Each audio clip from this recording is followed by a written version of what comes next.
Jon was feeling better. They had finally moved him down to his own rooms, and while they weren't allowing him to leave, just being in familiar surroundings made him feel more comfortable. He lay in the bed and thought on what he'd been told. Apparently, he drank milk that had gone bad. It seemed strange to Jon that this would lead to him collapsing, but the maester was quite insistent that it would. When he realized the milk had made him sick, he immediately worried about Joy. While he had stopped her from drinking the milk, she had spilled it, and some of it may have landed on her hands or face. He was told, though, that she was fine, and he felt an enormous sense of relief. He would never forgive himself if she got hurt because of him.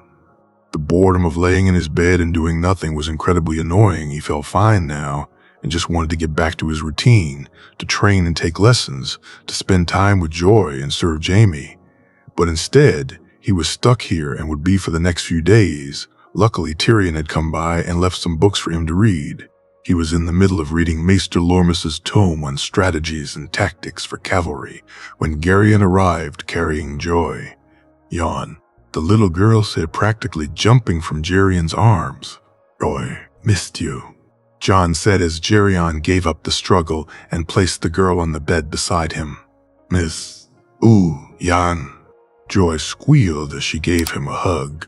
Jon just held the little girl and smiled, while Gerion tried not to laugh. He watched as Gerion pulled a chair closer to the bed, and as he did so, Jon made Joy comfortable, the little girl leaning against the pillow beside him. "Inter Jan," Joy said excitedly and grabbed his hand. "How about a story instead?" Gerion said as he shook his head. "No, Papa. Yenchur. Horses Yun."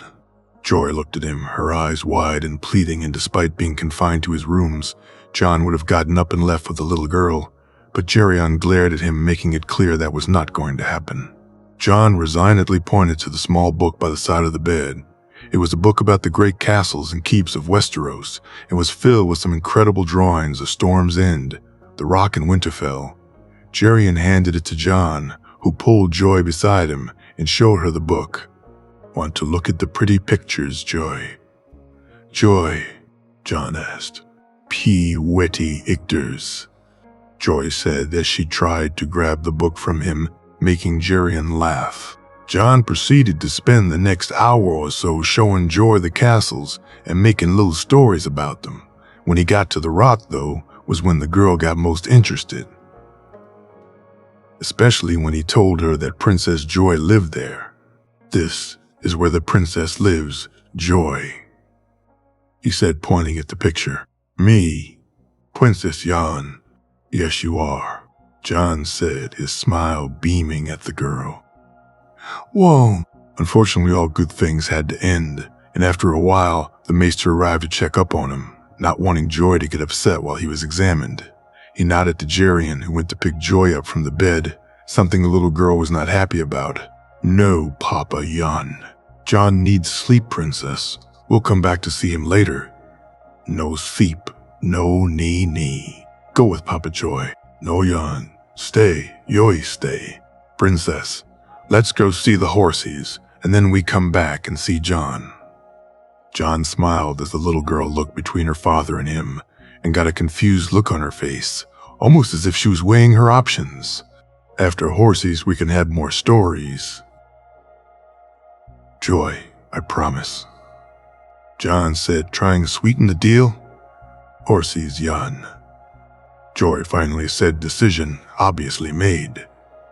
"Oh, Princess, say bye-bye to Jon." "Bye-bye, Jan," Joy said as he waved at her from the bed, making her laugh. Jon felt a little sad watching Joy and Gerion leave the room, while the visit had cheered him up. It also reinforced the fact that he was stuck in this room for the next few days. A few days later, Jaime.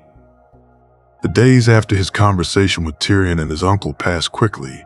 He had so much work to do, and his time was split between his duties to his people and his duties to his king.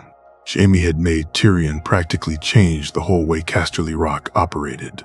They'd created basically two staffs, one for the close family members and one for everyone else. They'd moved the stores for each. and limited access to the family wing to those who they felt were completely loyal. Jaime had held a meeting with the staff who'd been chosen and had been explicit in his instructions. He felt that Cersei had used not only her position as queen to get someone to poison Jon, but her status as a Lannister, something that had been made clear when they had found the person who'd actually placed the poison in the cup. The female servant Tyrion had suspected had turned out to be innocent. She hadn't actually left their service, but instead had needed to return home when her mother got sick. Instead, it had been a man who'd served them for a number of years who was the culprit. When they caught up with the man, he was drunk in a tavern in Lannisport. It had actually been Geryon who noticed the man was missing, remembering seeing the man a few times when Jon and Joy were on their adventures. After asking around, they found out he had disappeared not long after Jaime had changed the guards' routines. Jaime had allowed Geryon to deal with the man after his uncle had said he shouldn't be anywhere near the situation. But while Jaime allowed Geryon to deal with it, he had made sure to see justice was done. "What do you have to say for yourself?" Geryon angrily said as the man cowered in front of him. "Nothing, my lord. The Queen's man told me to do it. He pays me the gold. My lord, I needs the coin." Harris said, the tears falling freely from his eyes. "Which man?" Geryon asked as he punched the man in the stomach. "Don't know his name, my lord. He was one of them white cloaks. The one that Lord Jaime punched, my lord. He told me the Queen would be happy to see the bastard dead, my lord," Harris said as he tried to catch his breath. "Please, my lord, mercy. Please, my lord. Mercy. Mercy's a swift death, and that's all I'm going to give you." Geryon grabbed his knife and within seconds had thrust it through the man's throat, the gurgles of his last breaths the only sound in the room. Jaime hadn't shed a tear for the man or felt the slightest bit of sympathy for him. He had almost killed his king, could have killed his cousin, all for a pouch of gold. If the man had struggled for coin and needed it for a valid reason, then perhaps Jaime may think differently, but he was drinking and whoring with the money. He had almost killed Jon, so he could get drunk and whore. It made Jaime furious. His uncle's fury was even worse, though. Jaime hadn't been surprised like Tyrion was. His uncle may seem like an easygoing man, but he had a steeliness about him, an inferno that he kept inside, and God's help anyone who was in his way should that inferno be released. Geryon had taken to Jon like a son, and they had tried to kill him. They had almost succeeded. They had also put his daughter in danger, and his uncle would not allow that to go unpunished. As he made his way to his uncle's rooms to bid him his farewells, Jaime could think of no man better to send the message to his sister. Geryon would deliver it far better than even he could, and his sister would do well to heed not only his warning, but Geryon's own warning as well. Tyrion stood beside Jon as they waited to say their farewells to Geryon and the men who'd be making the trip with him. The ship was ready, and he watched as Jon showed Joy the birds that landed near the docks. "Look, Joy, birdies. Birdies, Jan, pee-weedy birdies." Tyrion just smiled at the two of them. It was so good to see them back to normal given what had nearly happened. Finally, it was time, and Geryon made his way over. Jon let go of Joy's hand so she could run and give her father a hug. "Hello, princess," Geryon said as he knelt down to greet her. "Papa," the little girl said excitedly as she hugged her father tightly. Jon walked over and took a knee beside them before Joy noticed him and hugged him too. The fact she'd only done so a little earlier, having no bearing on the child whatsoever, Tyrion was sorely tempted to go over so he could have a hug also, but in the end managed to restrain himself. Thankfully, though, Geryon decided to walk to him. "Is everything set, uncle?" "Aye, all set, Tyrion. I should be gone for a couple of moons or so. I trust you'll manage without me," his uncle said with a smirk. "You wound me, uncle.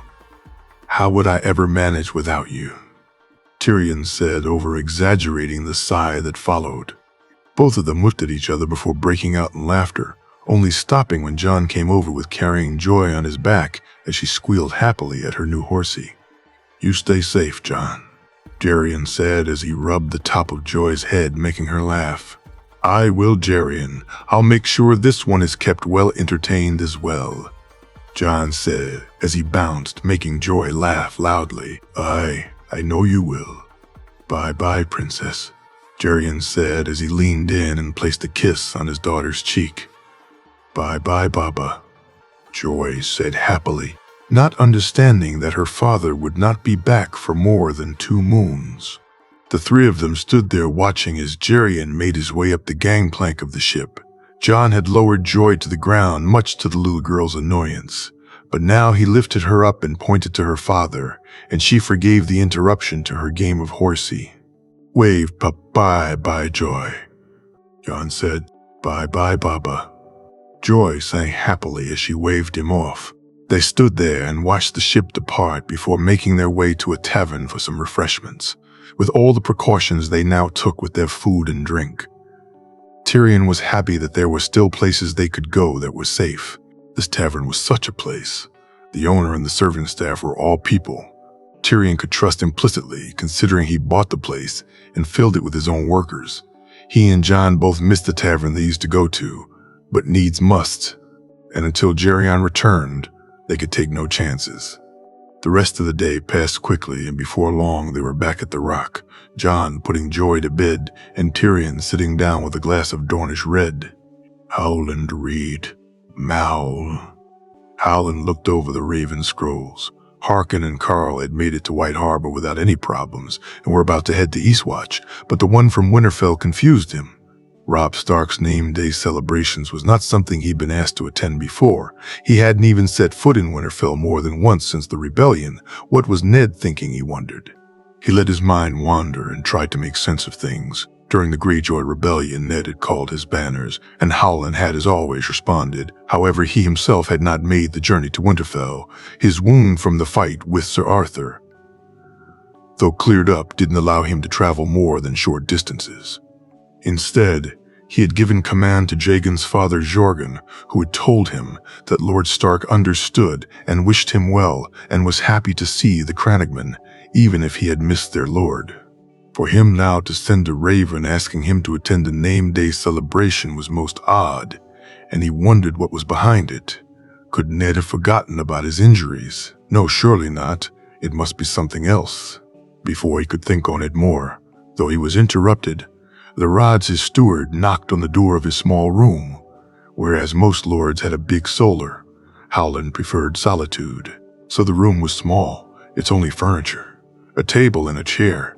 Most meetings took place in the Grand Hall. Here, though, was where Howland came to think. He got up and unlocked the door and allowed Larrods to enter. "My lord, Jagen Fenn has arrived," Larrod said, and Howland smiled at him. "Good. Did you show him to the hall, Larrods?" "I did, my lord. He awaits you there." Howland quickly made his way to the Grand Hall, a silly name he thought to describe. A rather basic, big room.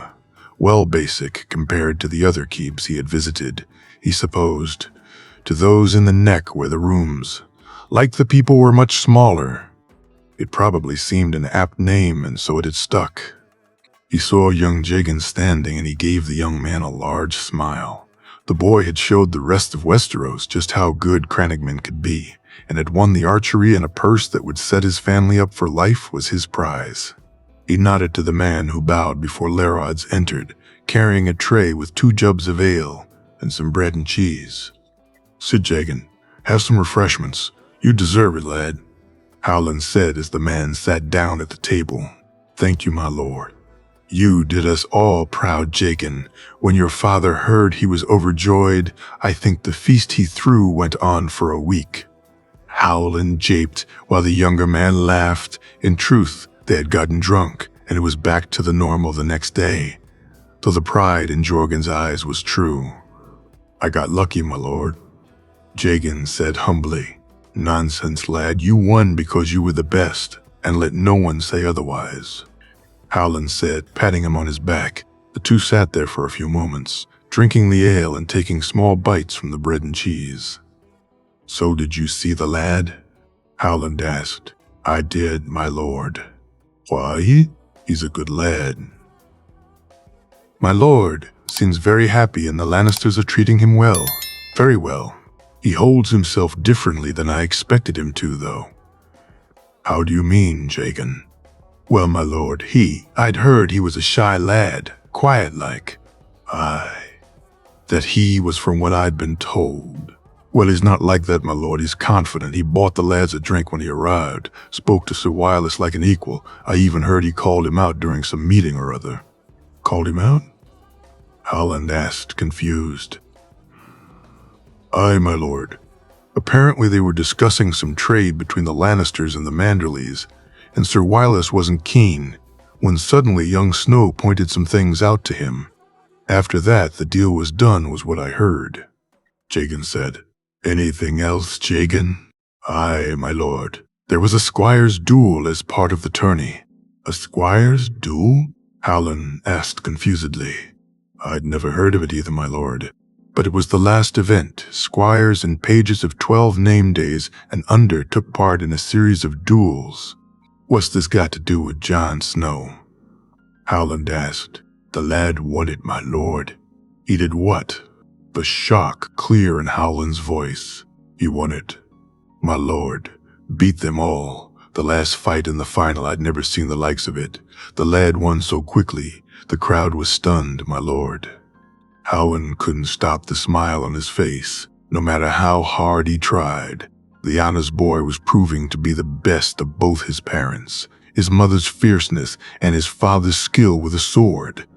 But what made him even happier than that was the boy seemed to be coming out of his shell. He was growing, and for Howland, that was even more important. He had wanted the boy to have the chance to grow into the man he should if Ned had allowed it. Then it would have happened at Greywater Watch. But it was not to be. But now with Jaime Lannister of all people, it seemed that it was happening, and Howland was incredibly happy because of it. Once his men got back to White Harbor, the lad would be getting something very soon that would ensure he grew stronger still. Jenna. Jenna had moved back to the Rock 2 moons ago, and things had quickly developed from there. She had taken Tyrion's advice and began to watch the bastard more closely and found, just like they had, that there was more to him than just being the bastard son of a lord. Jon Snow had something about him. A presence, Tyrion had called it, and the more she observed the boy, the more she saw it. At first, she saw it in his interactions with her niece. She had never seen the little girl as happy as she did when she saw her with Jon Snow. He paid her attention, played with her, took her on walks, as Tyrion had told her. But it was more than that. There was genuine affectation there, and it surprised her. Even after Tyrion had told her he spent time with her niece, a part of her assumed it was to curry favor. Nothing could be further from the truth, it seemed. The boy genuinely liked to spend time with Joy, and it warmed her heart to see it, so much so that she began to reevaluate her opinion on her own 2 younger boys, spending time with the boy, although she still had as of yet allowed it. With Jerry away on some business or other, she had heard the boy had asked if he could forgo some of his lessons so he could spend more time with the girl, and to her surprise, Jaime had agreed. What was even more surprising, though, was that while the boy didn't attend his lessons directly with the maester or one of the many tutors Jaime had hired during this time, he still managed to fit in the lessons themselves, asking instead for some sort of written questions to ponder while on his own. She had assumed that perhaps he was using Jyrion's absence as an excuse to dodge his lessons, as was a boy's wont, but that was not the case here, apparently. "Aunt Jenna, how are you this fine morn?" Jaime said, taking her from her thoughts. "I was just thinking about your squire," Jenna said, and looked at him with a raised eyebrow. "Jon, what about him?" "I may have been a little premature about the boy," she said, surprising her nephew. "He's a good lad, Aunt. You should give him a chance," Jaime said. "Perhaps you're right, nephew. I take it he's with Joy again," she said, smiling. "Aye. He's actually sparring, though. Joy's with Alessia watching him. Listening to her shout bang and whoosh every time he lands a hit is incredibly funny," Jaime said and began to laugh. "I'll bet it is. "So where's my brother off to Jamie?" Jenna said, serious now. "Garion's away on business. Aunt, he should be back within the next moon." "What business, Jamie?" "Important business. Now, if you'll excuse me, Aunt," Jamie said as he kissed her cheek and left the hall. She'd get to the bottom of what Gerion was up to when he returned. For now, though she got up and walked to the courtyard, hearing a little girl shout "bang" was something she very much wished to be a part of. King's Landing. 1 moon ago, this city smelled worse than the last time he'd been here, and Gerion almost cursed Jamie for sending him. However, once he found out what had happened, he would have demanded to go if Jamie had not already asked him to. For now, though he had things he needed to do, and so he would spend more time in this terrible city than he would like, but needs must, and he needs must, protect his family. He and his guards made their way to the Red Keep. He'd have to announce himself before the court, although by now he was sure the spider would already know he was here, who was with him, and which of them was not wearing underclothes. Which of course was him, he thought as he smirked. The guards at the Red Keep wore bored expressions as they stopped them, actually asking who they were, as if the red cloaks and the lion sigils didn't give the game away already. Apparently the clever guards were elsewhere today, he thought, as they finally allowed them pass. He followed the 2-guard escort into the throne room, where Lord Aaron was holding court. Robert, no doubt drunk, or buried in a bosom somewhere. As he entered, he saw a small, slender man with a dark hair starting to streak gray and a pointed beard stare at him intently. He nodded to the man, who smiled a mirthless smile back at him. He awaited his turn to be presented and was joined by Sir Adam and Captain Viler, who was to personally take over Cersei's household guards under Jaime's direct orders. After he and Tyrion had talked Jaime out of removing the household guards from the capital, the 3 of them had come up with the alternative of replacing them with men loyal to Jaime, Vilar being the obvious choice to lead them, as the man was loyal to the Rock above all else. "Sir Adam, Captain," Gerion said as the 2 men nodded to him. "Lord Gerion, by the 7 you can still smell the shit even here." Adam said, grimacing, "Unfortunately, that's one thing about this city that never improves. Not that much does," Gerion replied. "I suppose we both have it better than Damon here. At least both of us are only here for a short time," Adam said, laughing as Viler shrugged. The 3 men stood there as Lord Aaron dealt with various disputes or problems before finally Gerion was called.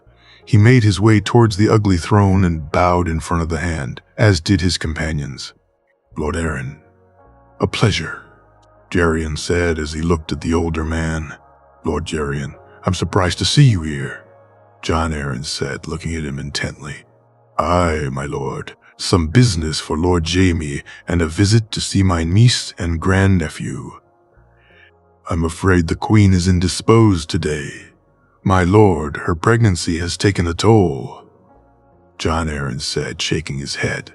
"I'm sorry, my lord. We were unaware of the queen's condition." Gerion said, his surprise genuine. "It was a surprise to us all." Jon said, a note of suspicion in his voice that Gerion picked up on. "Well, my lord, I look forward to speaking to my niece when she's feeling better. Perhaps I could be informed when it's appropriate." "Of course, my lord. I'm sure the king will be glad to see you're in the capital. I very much look forward to seeing his grace." Gerion said, the fake smile on his face practiced enough to fool better men than the hand. He bowed and made his way out of the throne room.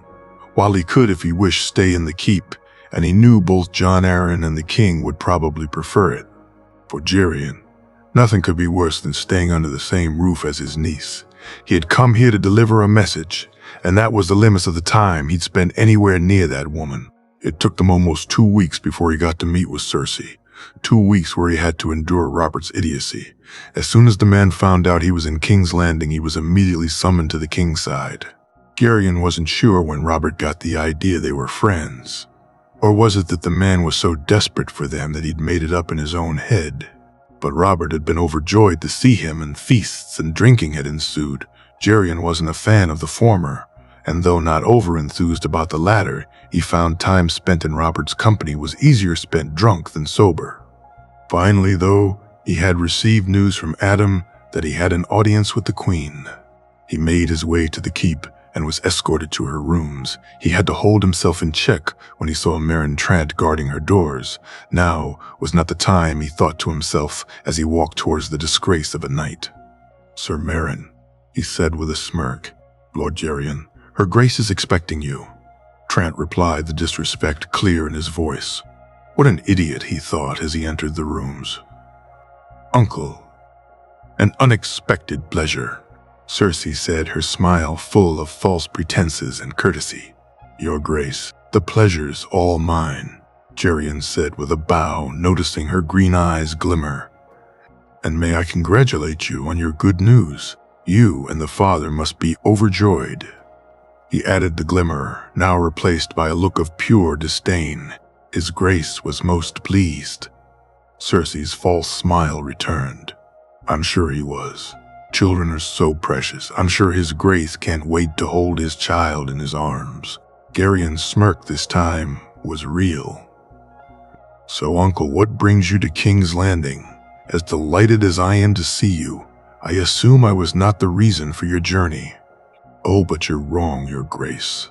You're entirely the reason for my journey," Geryon said as she glowered at him. "Why is that, Uncle?" "Lord Jaime asked me to deliver a message." "Really?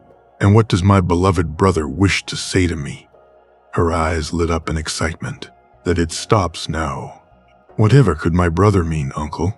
She fluttered her eyelids coquettishly.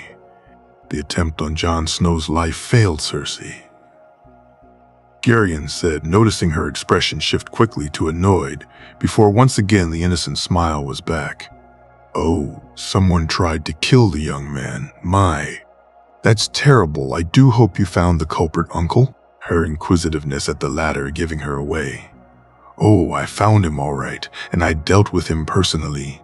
You see, not only did he try to kill Jon, but in trying to do so, he almost killed my daughter," Geryon said angrily, watching as his niece barely changed her expression. "I know you were behind it, as does Jaime, and it stops now, Cersei, or you'll pay the consequences. Mark my words, girl." "How dare you? I am your queen. I should have your head for speaking to me this way." "You forget yourself, Cersei. You think a crown protects you. You could have killed my child, almost killed Jon. There's not a damn thing in this world that'll protect you from me. Should you try it again, do you hear me?" Geryon said, moving towards her. "Sir Meryn," she shouted. "Careful, Cersei. We've yet to discuss Tyget," Geryon said, enjoying the shocked expression on her face. The knight rushed in, sword raised, and Geryon smiled at her as if to say, "Go on, do something." The silence stretched on for a few moments before Cersei turned to the knight. "Your Grace," Trant asked before Cersei looked at Geryon's smiling face and back to the knight. "It's fine, Sir Meryn." "Are you sure, Your Grace?" "Yes." Geryon watched as the knight left the room before he turned back to look at his niece's face. He could see her discomfort, and he relished it. What he was about to do now was something he relished even more. "I don't know what you mean, Uncle," she said, smiling at him, as if she hadn't called a knight to kill him a few moments earlier. "I know your son's a bastard born of incest," Geryon said. "What a hypocritical bitch you really are. Looking down on my daughter and on Jon, wanting them to be removed from your presence, when all the time your precious Joffrey was a bastard," he added. "My son is not a bastard," she screamed at him. "Sure he's not. And nor is the babe you're carrying either. But if you ever try anything like that again, I'll make sure the world knows they are." "I could have you killed," Cersei said angrily. "Go ahead. Should anything happen to me, then your husband will find out the truth. What do you think he'll call them? Lion spawn, perhaps?" Geryon said as he turned to leave. "Please, Uncle, you can't tell anyone. Please, I'll do anything." Cersei grabbed him, turning him around, her hand slowly moving down towards his groin as she smiled at him. Anything at all, she said in what he assumed she thought was a seductive voice, her hand sliding down his stomach before he grabbed it and pushed her away. As I said, try anything like this again, and Robert finds out. If so much as a hair on Jon Snow's head is harmed, if my daughter gets a nosebleed because of you, then he finds out. Kill me, and your brother will ensure that the next bodies to fall will be you and your sons. Don't test me on this, Cersei. Have I made myself clear? Fine. The bastard is safe from me. Good. Then you're safe from me. And to ensure that safety, your brother asked me to inform you that Captain Valer will be taking over command of the household guard. He could hear the sound of glasses breaking as he left the rooms, and as he looked at Trant, he smirked. A nice meal with some fine wine would go down well, he thought as he began to whistle. Sir Barristan. Barristan had been surprised to see Tyrion Lannister arrive in the capital so soon after the visit to Casterly Rock, but had not had a chance to catch up and talk to the man. He found himself eager to know of his king, even though it had only been 2 moons since he'd saw him. The last 2 moons, though, had been enough to convince him that he had made the right choice. Spending time with the king or queen was bad enough, but guarding the crown prince was starting to become a chore. The boy, though only 4 named days old, was already self-absorbed, inconsiderate, and entitled, all of which, rather than being curbed by his parents, were actually being encouraged. Not that the king actually spent any time with the prince. He instead left that to the boy's mother, much preferring to drink and whore his way into an early grave. The queen, though, overindulged the boy. She made sure his every whim was catered to, and the boy took advantage of this and sent servants scurrying on meaningless tasks just to see them follow his orders. Those who failed were treated most harshly, and though the boy had never had any of them beaten, he instead seemed to relish making them beg to keep their positions, and would randomly fire them if they hadn't begged to his satisfaction. Barristan shuddered as he walked through the streets of King's Landing, his destination getting nearer every moment. The note he'd been passed by the new captain of the Lannister Guards had said they were to meet at Tobho Moth's shop, and as he finally made it to the Street of Steel, he felt excitement rise in his chest. When he reached the Koharik smithy, he was surprised to see Sir Adam Marbrand waiting just inside the door. "Ah, Sir Barristan, come to spend some coin on some fine armor," Sir Adam said as he reached his hand out. "Be shaken. You'll find, Sir Adam, that no matter how much you buy, you always need more." Barristan replied as he saw the letter Adam was hiding in his hand. He shook the younger man's hand and took the letter, quickly placing it in his cloak before the smith himself appeared, carrying an impressive gray helm with an orange burning tree emblazoned upon it. "Fine work, Master Mott. Fine work indeed," Sir Adam said as he took the helm and handed over a pouch filled with coin. "Master Mott, Sir Barristan." "Oh," Adam said as he nodded to them both before leaving. "Sir Barristan, a pleasure as always. How may I help you this fine day?" Mott said, his smile predatory. After ordering some new pauldrons, Barristan bid the man farewell and quickly left, eager to get back to White Sword Tower so he could read the letter Sir Adam had given him. It seemed to take an age to hurry through the streets, but perhaps that was down more to the letter he was carrying than to the actual amount of time it took. Finally, though, he made it to the tower and rushed to his room to sit down and read the letter. "Barristan, I hope this letter finds you well. As you can see, I've arranged a way for us to communicate that should allow for us to be able to speak freely and as frequently as needed. I wish this letter carried better news. An attempt was made on the king's life. Worry not, as he is completely fine and suffered no real harm. However, who made the attempt and how it's to be handled is what's important. The queen was behind it. However, not for the reasons you may think. Jon's true identity remains unknown to her. My sister is a spiteful, hateful woman, and in her mind Jon showed her up, so she decided to have him poisoned. Luckily, it failed. I've taken steps to ensure she will not try again. What these steps are is of no import. Suffice to say, I believe she will not try again. However, it may be prudent for you to keep your eye on her. Should she not fall into line, more extreme steps will need to be taken. The king's life is of paramount import, and while I feel the threat is contained, if I find out I'm wrong, then I shall do whatever it takes. I expect you shall do the same. Should you need to contact me, then Captain Vylar will ensure that I receive your message, as he will that you receive any of mine. Your brother Jaime. Barristan was stunned. The queen had tried to kill Jon, all because he irked her. Because she felt put out by a bastard, her response was to try and poison a child. What kind of a woman was she? He took the letter and held it against the candle flame, watching as it burnt. He breathed a sigh of relief that the king hadn't been harmed, but the thoughts that he could be filled him with trepidation. The queen would need to be watched more carefully. If he even got a hint that she may do something to harm his king, then he would stop it. He would stop her, even if he had to become a queenslayer in the process. The wall. Benjen was surprised to be called into the Lord Commander's quarters.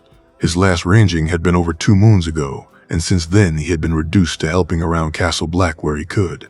Although his injured leg was well healed, he had not been among the last group to go out, and assumed that Jorah was giving him some more time to fully recover from the wilding ambush. As he made his way up the rickety stairs, he noticed some men wearing the Merman sigil unloading supplies. He nodded to one of his brothers as the man helped unload the supplies, a smile on his face when he saw the ale casks. If nothing else, we'll have something better than the piss the Night's Watch calls ale to drink for a while, he thought as he reached the door. He knocked and was bid to enter. As he did so, he saw the 2 Crannogmen sitting facing the Lord Commander. Have a seat. Stark, it seems these 2 men have a message for you. Jor said, and Benjen sat down. Lord Stark, the taller of the 2 men, not that either were tall, said as he looked at him. No lords here, just brothers of the Watch. It's just Benjen. Benjen said, as Jor smiled at him.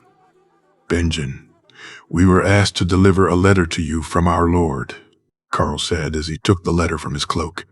Howland sent me a letter. Why? Benjen asked confusedly. I don't know, my lord, Harkin said. Benjen took the letter and broke the seal. Benjen, what I'm about to ask you to do may seem strange, but it's of great import to your nephew Jon. You must go beyond the wall to the weirwood where you swore your vows. What you find there must be brought back and given to my men. They will make sure that Jon receives it. The old gods will protect you, Howland. Benjen read and reread the note. Howland had always been strange, but this seemed crazy even for him. He had half a mind to just burn the note and send the men back to Howland to tell him he wanted no part of what this was. But the thoughts of his nephew stayed his hand. He had been wroth with his brother for allowing Jon go to the Lannisters of all people, but no matter what he had said, Ned had refused to change his mind.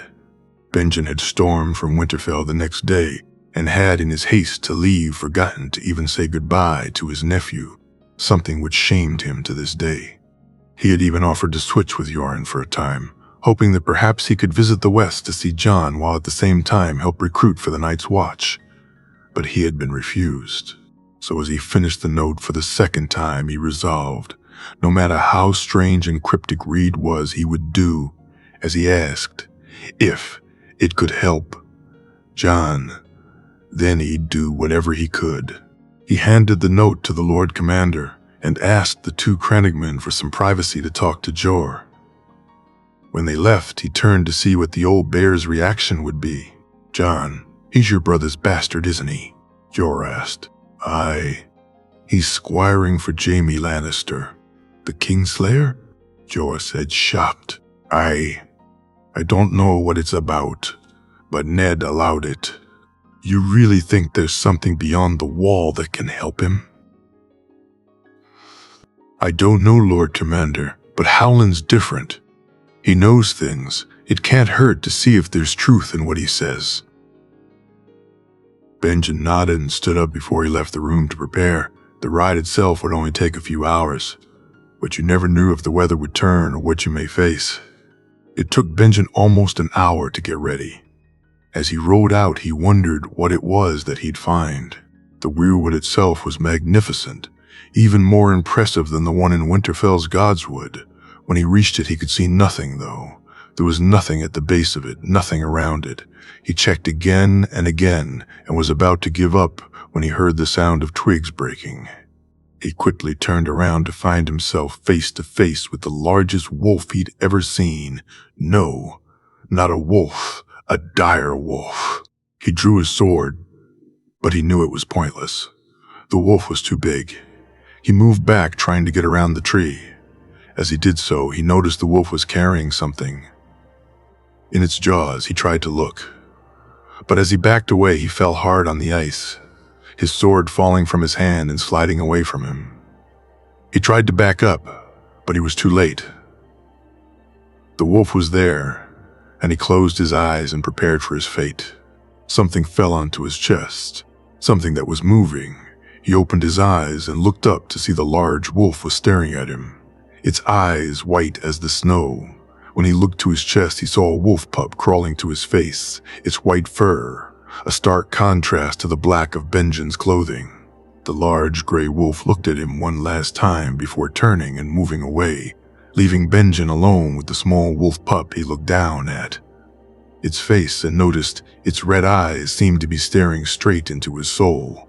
King's Landing 1 week ago. He watched as the man strolled through the street. He had watched him for the past week.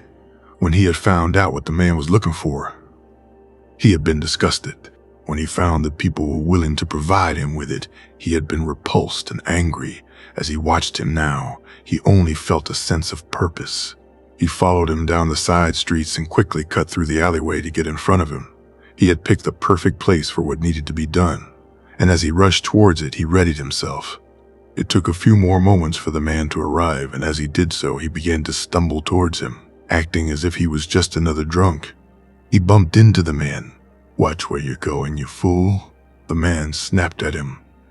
"I'm so sorry, sir," he said, his voice garbled. "You will be if you don't watch it," the man said, grabbing him by the hood he wore. As the hood fell down and realization dawned on the man's face, he struck, his forehead catching the man and breaking his nose. He raised his knee and caught the man in his groin before he quickly smashed his elbow into the side of his jaw, feeling the bone crack as he did so. When the man fell to his knees, he reached into his cloak and pulled the knife. What was to come would not be pretty. "Why?" Meryn Trant said his words, barely intelligible. "For my daughter, for Jon," Jerian replied. The knife was quick, and his hands were steady as he stabbed the man in the chest a number of times. Then he pulled it out. He wiped it on his cloak, and before walking behind Trant and holding him by the hair, he could hear the gurgles and the pathetic whines of the man. And he had enough. Taking the knife, he quickly ran it across Trant's throat, and as he let go of his hair, he keeled forward. Jerian looked down at the corpse of the man who had tried to kill Jon, the man who could have killed Joy, and he smiled before he spat on him. As he turned and began to walk away, he began to sing softly. "And who are you?" the proud lord said, "that I must bow so low? Only a cat of a different coat. That's all the truth I know."